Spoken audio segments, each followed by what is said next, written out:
Hello and welcome to this Solidworks tutorial for a goldfish shaped cat treat toy. By the end of this tutorial you'll be able to save your part as separate bodies and save them as STL files for 3D printing. The tutorial covers inserting DXF files, sweeping profiles to create a screw feature, adding new planes and using the wrap feature to deboss sketches across round faces. The DXF files used in this tutorial are available to download from the blog description. To begin, start a new part. Selecting the front plane, go to Insert DXF/DWG and browse for the cat toy guide sketch and open it. When the import box appears, you need to ensure that the DXF is coming in as a 2D sketch, but also untick the Import as Reference box, then click Next. Here you have a preview of the DXF file. You need to ensure that you import the DXF in the same units in which it was exported. In this case, I drew and exported the file in millimeters, so change this in the drop down and select Finish. When the DXF file comes in, it will be a sketch. Before I work on it, I'm using Move Entities to move the whole sketch onto the part axis from the bottom point. This is to have the right plane centered to the design. Selecting the whole sketch, take the For Construction box. Then take the Point Sketch tool and add a point level to the first point on the fin along the centre line. I'll need this for the fin's lofting sketches later on. Now, starting with the base part of the toy, take the Line tool and draw from this point to the centre line and down to the end point. Then use the Arc Type 1 to join up the 2 points starting from the top edge of the guides. Using Revolve, untick Thin feature. Ensure the axis of the revolution is the centre line here, and select the sketch for selected contours, and OK the feature. Make the revolve sketch visible, as this will be needed for several other features.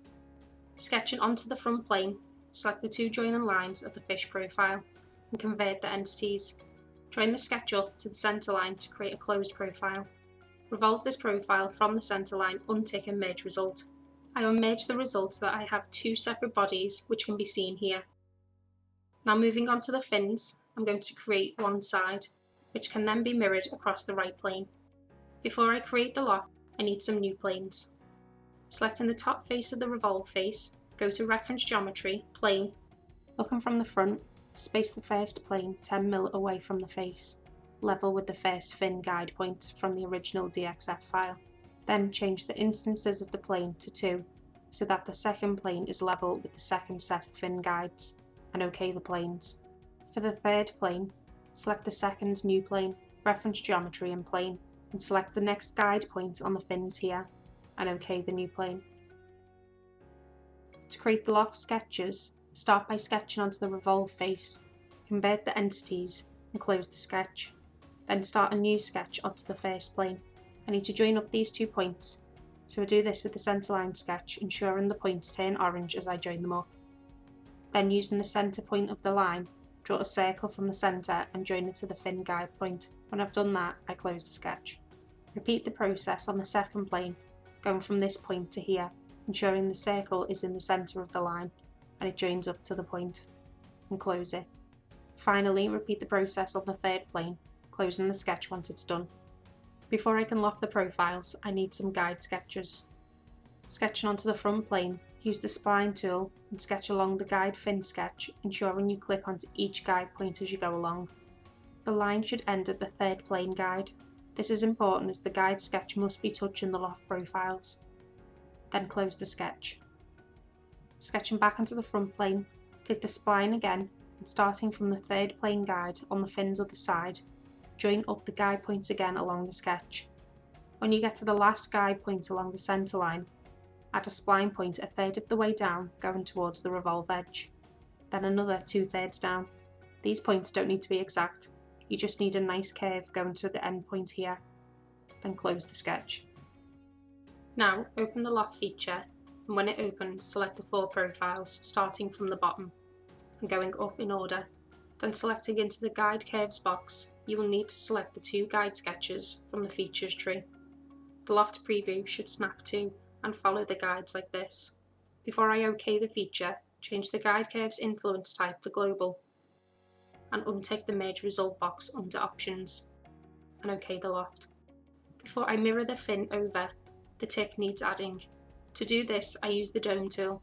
Selecting the loft's top face, change the dome dimension to 1.5mm and OK it. To soften the fin at the dome feature edge, I use fillet and fillet the joint edge by 10mm. With the fin finished, select the right plane and mirror.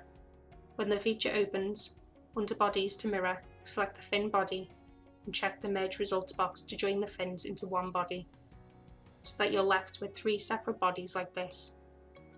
Using the combine tool with operation type on add, combine the top revolve to the fin and OK it. Fillet the fin's top join and edge by 2mm and also select the join between the fins and revolve here. Start the fastening feature of the toy, hide the base part. Then selecting the fin part face, start a new sketch and draw a 46mm circle from the centre axis and extrude it by 6mm, ensuring to only merge it with the fin body. Using move/copy bodies, copy the fin body by 1 instance. You should be left with 2 top parts and 1 base. Selecting the bottom face of one of the fin bodies, doesn't matter which copy, use the shell tool and shell the body by 2mm. Now selecting the inner ledge of one of the fin bodies, go to Reference Geometry and Plane. Show the dimensions of the plane are 2mm above the face like this, and OK it. Starting a new sketch onto the new plane, convert the entities of the inner edge here. This is the start for the helix. Viewing the model from the front, go to Features, Curves, and select the Helix and Spiral tool. When it opens, change the pitch of the feature to 2mm and the revolutions to 4.5mm. Ensure the start angle is 90 degrees and the sweep is counterclockwise. Also ensure that taper helix is unticked and OK it. Now I have the helix as a sweep sketch, I need a sweep profile. Sketching onto the front plane, use the polygon sketch tool and change the number of sides to 3. Start the triangle from the top point of the helix outwards so that the point goes outwards horizontally. Change the inscribed circle dimensions of the triangle to 1mm in radius. And with the sketch ready to sweep, go to Features, Sweep, select the triangle for the sweep profile and the helix for the sweep path. Under Feature Scope, ensure the sweep only merges to the shell top body and close the feature. I need to cut away this excess sweep, so sketching onto the front plane, use the corner rectangle and ensuring that you're level with the end of the fin extrusion, go from the centre line outwards, making sure that it covers the excess sweep. It doesn't matter if it goes over the base. Then do the same for the top of the sweep inside the fin body, going along the inner shelled edge, ensuring that you don't cut into the outer edge. Then revolve cut the sketch from one of the centre edges, changing the feature scope to the sweep body only. You should be left with a clean cut sweep edge like this, flush with the bottom edge of the other fin body. Before I combine the parts with the base, I need to add an extra copy of the fin sweep body. Once I have the copy, bring the base back into view and use the combine tool, ensuring operation type is subtract. Select the base as the main part and from the body's drop down menu, choose the unshelled fin part and one of the sweep copies. You will be left with one of each part, top and bottom, and the base will have a cutout for the screw fastening. I need to add an extra part to the base part so that the cat treats sit higher up in the base and can slide out easier. So sketching onto the front plane, make hidden lines visible and draw a horizontal line starting from the centre line, going along the bottom edge of the fin body here. The line needs to be 20.5mm. Then go vertically up by 8mm. Draw a line from here up by 6mm and hover over the end point of the line so that the yellow circle icon appears and the line turns into an arc, and join it up to the end point of this line. Revolve the sketch from the centre edge and merge it to the base body only. You will be left with the base part looking like this. To add the scale cutouts, I need a new plane off the front plane by 30mm so that it's in front of the parts. With the new plane selected, go to Insert, DXF/DWG and browse for the scale DXF and open it. From here, the DXF options box should open. Ensure the DXF is coming in as a 2D sketch and untick the Import as Reference box and select Next. Here again, I need to ensure that I import the DXF as millimetres selecting it from the Units drop down and select Finish. When the DXF comes in, use the centre line to add a 2.5mm guide from the bottom point downwards. Selecting all the entities, use Move Entities and move the scale from the end point of the centre line and line it up centre with the edge of the join line of the bodies. Once it's in place, close the sketch. To wrap the sketch onto the part, go to Features and Wrap. Select the edge of the scale sketch and the wrap options will open. Select both faces of the fin body that the sketch is facing so that the preview appears. Ensure the wrap type is deboss and the dimension is on 2mm and OK the feature. Then using circular pattern the wrap feature from the centre line and change the instances of the pattern to 6 and OK it. For the next row of scales, I need to find the middle point between the first rows of the scales. So using the 3D sketch tool here, use the centre line and draw a line from this inner point of the wrap to the same opposite point on the next scale like this. Closing the sketch, I need a new plane through the guide. Selecting the top plane, reference geometry, plane, select the 3D sketch guide and OK the new plane. With the new plane selected, import the small scale DXF file, just like before. Remember to untick Import as Reference and ensure the units are millimeters. When the DXF comes in as a sketch, add a 7mm guideline from the bottom point and line it up along the centre line, along this face edge. Extrude cut the sketch through all both ways. Then using circular pattern again, pattern the cut feature by 3 instances from the centre line. Fillet the inner edge here by 1mm. I'm going to fillet the inner edge here by 1mm. This will help to make it easier for the treats to slide out when the toy is hit. Now I need to add some tolerance for the screw feature to allow for material accuracy with the 3D print.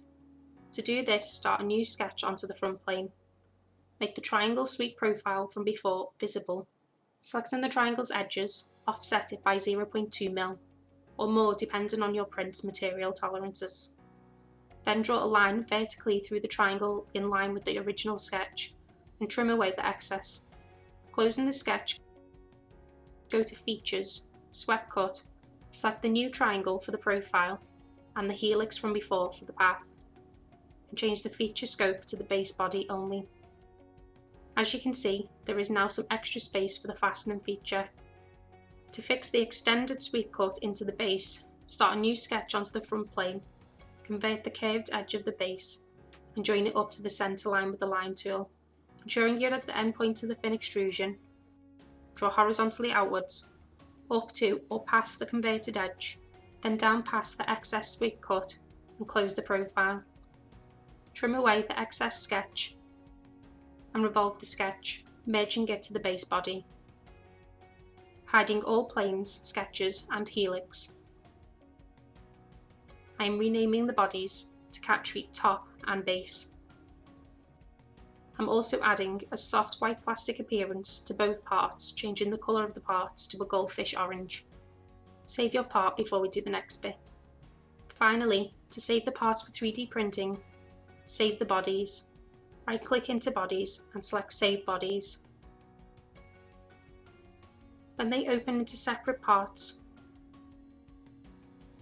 use the Save As option and change the file types to STL file. They are now ready to print.